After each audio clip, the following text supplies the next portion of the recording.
Assalamualaikum warahmatullahi wabarakatuh. Hari ini kami akan mempresentasikan materi pasar uang syariah dan pasar modal syariah. Dengan saya Rika Rahmalia sebagai moderator dan penyaji pertama. Saya Muhammad Hafiz Maulana sebagai penyaji kedua. Nama saya Ahmad Fikri Ramadan sebagai penyaji ketiga. Berikut merupakan peta konsep yang akan kami bahas.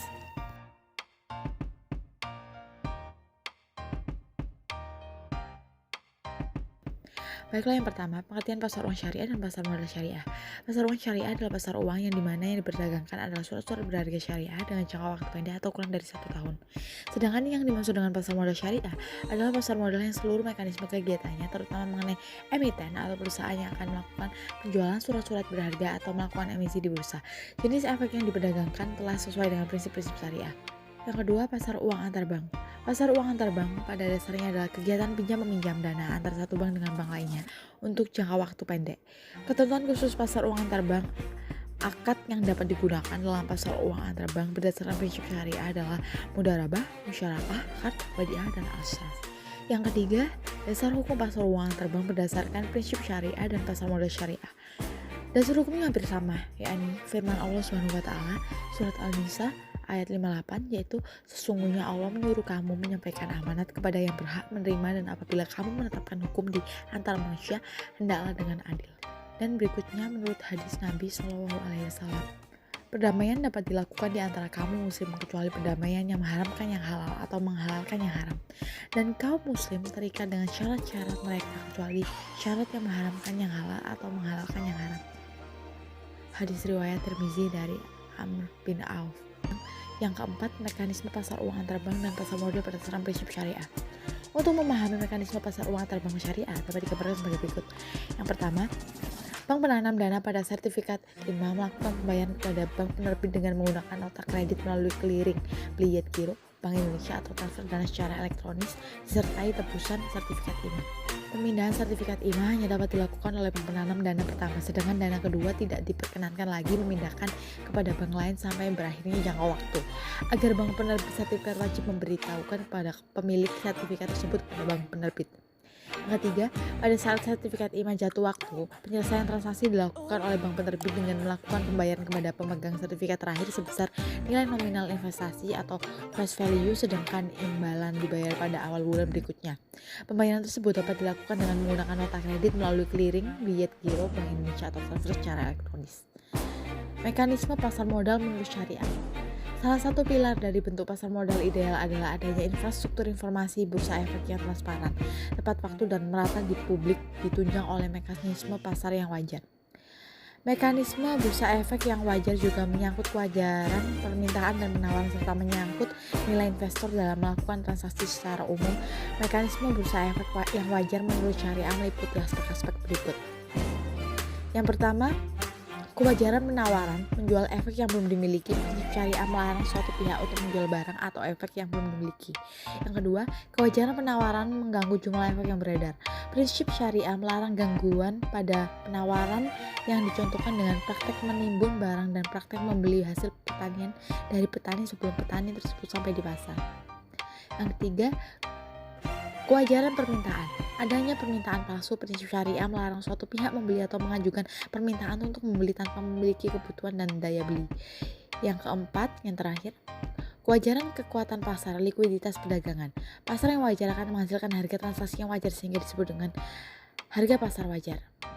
Selanjutnya yaitu sertifikat investasi mudharabah antar bank atau IMA. Puas menggunakan sertifikat investasi mudharabah antar bank atau IMA yang berjangka waktu maksimum 90 hari. IMA adalah sertifikat yang digunakan sebagai sarana untuk mendapatkan dana dengan prinsip mudharabah, dan sertifikat ini hanya diterbitkan oleh kantor pusat bank syariah atau unit usaha syariah bank konvensional. Tindakan transaksi efek yang tidak sesuai dengan prinsip syariah.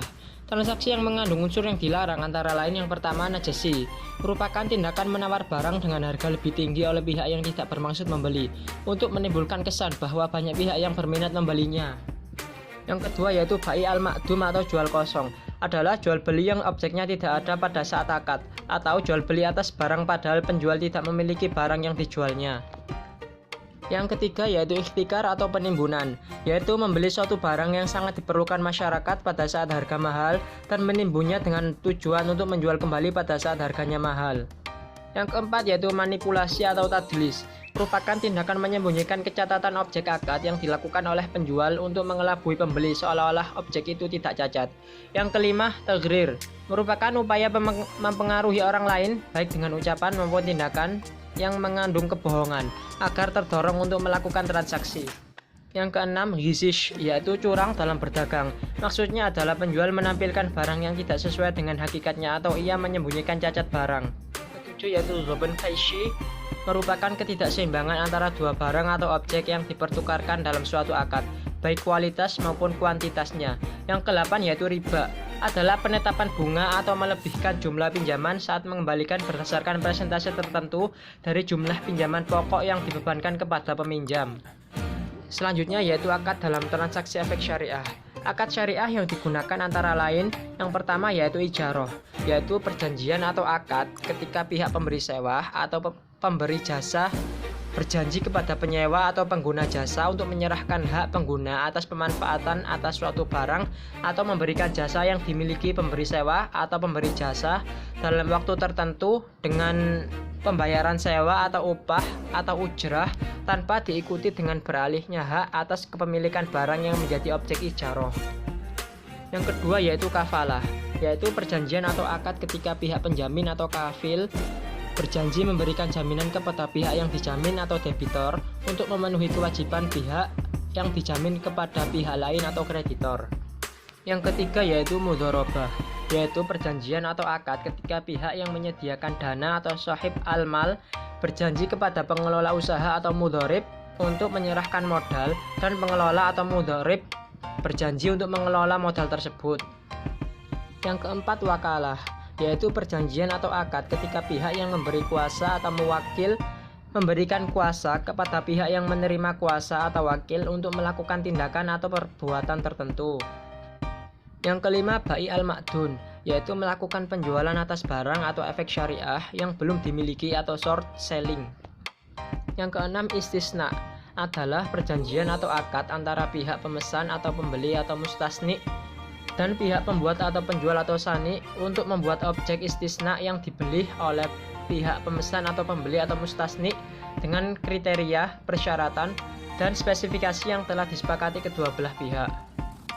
Yang ketujuh yaitu musyarakah, adalah perjanjian atau akad kerjasama antara dua pihak atau lebih atau syarik dengan cara menyertakan modal, baik dalam bentuk uang maupun bentuk aset lainnya untuk melakukan suatu usaha.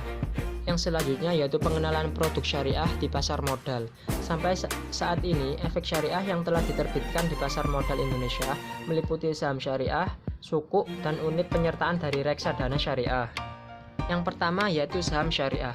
Suatu saham dapat dikategorikan sebagai saham syariah jika saham tersebut diterbitkan oleh yang pertama emiten dan perusahaan publik yang secara jelas menyatakan dalam anggaran dasarnya bahwa kegiatan usaha emiten dan perusahaan publik tidak bertentangan dengan prinsip-prinsip syariah.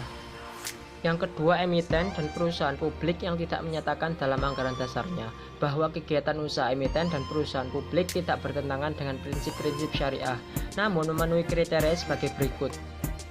Yang pertama yaitu kegiatan usaha tidak bertentangan dengan prinsip syariah, yaitu tidak melakukan kegiatan usaha perjudian, perdagangan yang tidak disertai dengan penyerahan barang atau jasa, perdagangan dengan penawaran atau permintaan palsu, bank berbasis bunga, perusahaan pembiayaan berbasis bunga, jual beli berisiko yang mengandung unsur ketidakpastian, memproduksi, mendistribusikan, memperdagangkan, dan atau menyediakan barang atau jasa haram, melakukan transaksi mengandung unsur suap atau riswah. Yang kedua, rasio total hutang berbasis bunga dibandingkan dengan total ekuitas tidak lebih dari 82%. Dan yang ketiga, rasio total pendapatan bunga dan total pendapatan tidak halal lainnya dibandingkan dengan total pendapatan usaha dan total pendapatan lainnya tidak lebih dari 10%. Selanjutnya yaitu sukuk. Adapun jenis sukuk meliputi jenis sukuk berdasarkan standar syariah nomor 17 tentang investment sukuk, terdiri dari yang pertama sertifikat kepemilikan dalam aset yang disewakan. Yang kedua yaitu sertifikat kepemilikan atas manfaat yang terbagi menjadi 4 tipe. sertifikat kepemilikan atas manfaat aset yang telah ada, sertifikat kepemilikan atas manfaat aset di masa depan, sertifikat kepemilikan atas jasa pihak tertentu, dan sertifikat kepemilikan atas jasa di masa depan. Selanjutnya yaitu reksadana syariah. Reksadana pun mengandung berbagai peluang resiko, antara lain yang pertama, resiko berkurangnya nilai unit penyertaan. Risiko ini dipengaruhi oleh turunnya harga dari efek. Yang kedua, risiko likuiditas. Risiko ini menyangkut kesulitan yang dihadapi oleh manajer investasi. Yang ketiga, risiko wan prestasi. Risiko ini merupakan risiko terburuk, di mana pada umumnya kekayaan reksadana diasuransikan kepada perusahaan asuransi. Yang keempat, risiko politik dan ekonomi. Risiko yang berasal dari perubahan kebijakan ekonomi dan politik yang berpengaruh pada kinerja bursa dan perusahaan. Emiten dengan prinsip syariah. Adapun ketentuan umum yang mengenai emiten yang sesuai dengan prinsip syariah adalah 1. Halal produk atau dan jasa. Emiten tak dilarang mempunyai objek usaha berupa makanan minuman yang tergolong haram, halal yang berkaitan dengan maksiat dan pornografi, narkoba, sampai halal yang lebih banyak mudarat dibanding dengan manfaatnya, misalnya senjata dan rokok. 2. Halal cara perolehan mendapatkan riba. Emiten harus mendapat penghasilan usaha dan dari usaha ekonomi secara ridho serta tidak bertindak zalim dan tidak boleh diperlakukan zalim. 3. Halal cara perolehan prinsip keterbukaan. Emiten harus menjalankan kegiatan usaha dengan cara yang baik, memenuhi prinsip keterbukaan dan dilarang menciptakan keraguan yang dapat merugikan. 4. Halal cara pemakaian manajemen usaha. Emiten harus mempunyai manajemen yang berperilaku islami, menghormati hak asasi manusia, menjaga lingkungan hidup, melaksanakan good corporate governance, serta tidak spekulatif dan memegang teguh prinsip kehati-hatian. 5. Halal cara pemakaian hubungan dengan investor.